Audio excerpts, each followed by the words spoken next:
All right, before I get started, I'm going to talk about the Golden Bachelorette that was just on the other night. And the reason why I want to talk about this, there's something very personal to me while I was watching the show. Now, I'll be candid with you. Many people have asked me, why aren't you on the Golden Bachelorette? Why aren't you on the Golden Bachelor? And I want to share with you why I've been radically reluctant. For one, I don't want to open up my life, and particularly the loss of my son, publicly. That's one thing that feels, I just don't want that to be center stage in any romantic encounter I have with someone. So I know that the networks will hype that up, and I just don't want that. So that's one of the reasons why. But I'll be candid with you. There's another reason why, and my fear of rejection. So I want to share with everyone that one of the reasons why I began coaching is that I began helping women well before I became a coach, help them to understand divorced men, particularly divorced men going through emotional trauma, emotional crisis in their life. And almost 20 years ago, while I was going through a divorce and had been around 40 years old, I was going through a divorce. I lost my high-end corporate job, and I got wiped out in the market crash of 2008. In fact, at one point before I got divorced, my ex-wife and I were worth $1.5 million. And as a 40-something-year-old man, that wasn't too bad, or for a couple, I should say. And we split our assets amicably. But being wiped out devastated me emotionally. It devastated me on so many different levels. And there was a period of time in my life where I went to bed wishing I didn't wake up. And I actually used to live in a $2.2 million home when I was married. And shortly after that, losing my high-end corporate job, I actually had to move in with my mother and father at mid-40s. I had to move in with my mother and father in a 1,000-square-foot condominium in a retirement community. I had my little 100-square-foot room. And I wasn't working, and I was radically depressed. And what's interesting is in that time, I've had to rebuild my life. And I didn't realize that my online dating addiction that I had would eventually turn into the profession I'm in. And since that time, I have a deep wound centered around, do I have the ability to support another human being? Do I have the ability to support another human being? And I've worked very hard to build up a small nest egg. And thankfully, I'm one of the top coaches in this industry. In fact, I probably make more money than 99% of coaches out in the marketplace, or at least 98 coaches out there. There are mega coaches out there like Tony Robbins. They are one out of 100,000 out there. I'm just happen to be one out of 100. Why I'm sharing this with you is I was thinking to myself, would Joan even like me? I mean, would she like my lifestyle? I don't own a home right now. I'm renting, although I do pay a fortune for an ocean view condo. I don't have a big family. I'm only down to my son right there. It's just he and I. I don't have this big family, all these grandkids like she has. And I actually believe I would be rejected by her. Now, whether it's true or not, that's how I feel.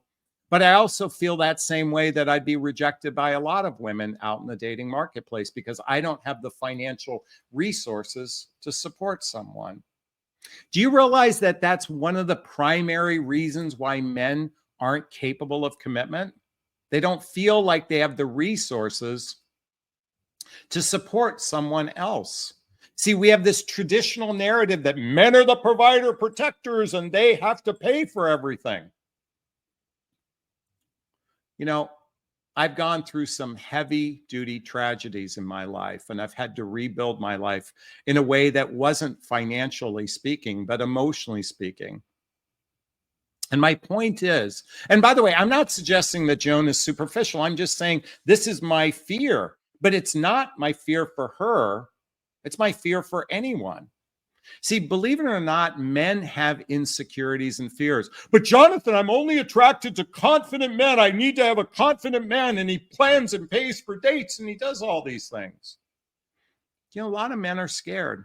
A lot of men don't have that confidence level. A lot of men are hurting right now. Does that mean they're any less deserving for love? I know a lot of women that are struggling financially.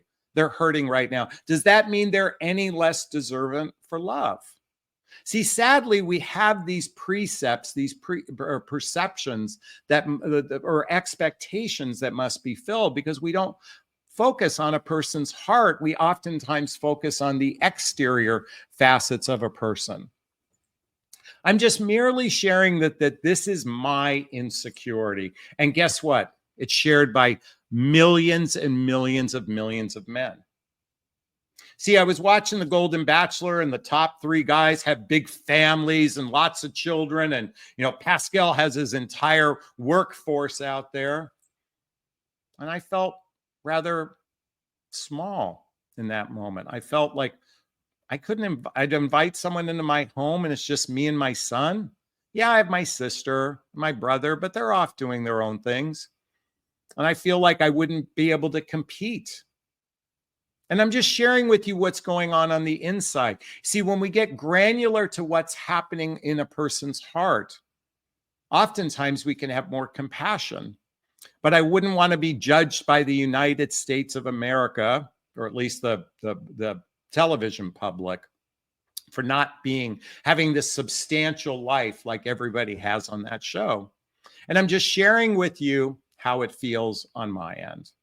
That the capacity, that I don't have the resources to take care of someone else. In fact, I just hope I have enough resources to live until I die. It's scary to think that the cost to live when you can no longer generate resources is going to be a fortune.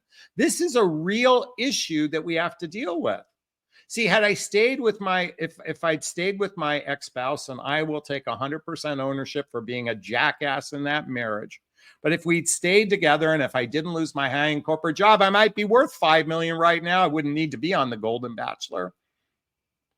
But I've had to start over and rebuild my life.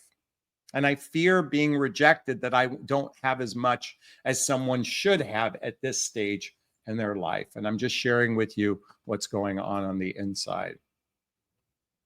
Thank you for listening. I genuinely appreciate that. Hey, if anyone wants to join me live right now, I just posted a link. Sharon says, "You are blessed, Jonathan. There are many who have no one and nothing." I am very blessed and I'm very grateful, but I'm just telling you my fear and my insecurity. See, here's someone says, "Jonathan, you need to buy property, otherwise you'll waste your money." Again, I'm just not in that desire right now. Awaken to Yoga says, "Thank you for your vulnerability and sharing that." RM Bell says, "Powerful share. Thank you." Let Me Watch says, "Totally understand. I feel the same way." Here we go from Zen Maiden. "I bet most women don't have enough resources to buy $2 million homes and support a man either." That was 20 years ago when I had that. And I lost it all. Yeah, most people don't. Most men don't. Most women don't. Angela says, "Jonathan, we are not impressed by men's money. We want love, loyalty, devotion, and respect. Things money can't buy. Women can make their own money." I'm just telling you what it feels like from a dating perspective. And as Lexi said, to some degree, money is a man's identity. See, coming back to, you've been indoctrinated in this notion that men are provider protectors.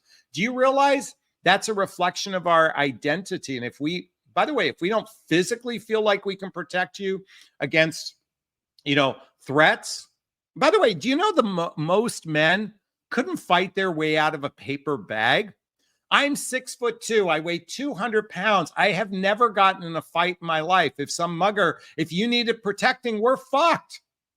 I don't know how to protect from a physical perspective and provide. See, this is this narrative. Our identities are wrapped into this. So for those of us that don't feel like we can, it makes us fearful that we will be rejected. That's the point I was trying to make. I know you can say what you don't want, but this is the narrative that we've been raised in. And by the way, a lot of women reject men for this reason. So it's not like it's not a valid rejection, just like men reject women because they're no longer physically attractive. This is the real reality we're faced with. RM Bell says, I think Jonathan should grow his hair a little longer. You know why I don't? Because it gets kind of ratty. But thank you. Christina says, you are so beautiful, honest about your fears. My coaching is to just simply point out the realities the way I see it. I'm not saying it's right or wrong. These are just the realities. I'm not going to blow smoke up your ass. Send these 3 text messages to get your ex back. That's just bullshit. All right, let's see what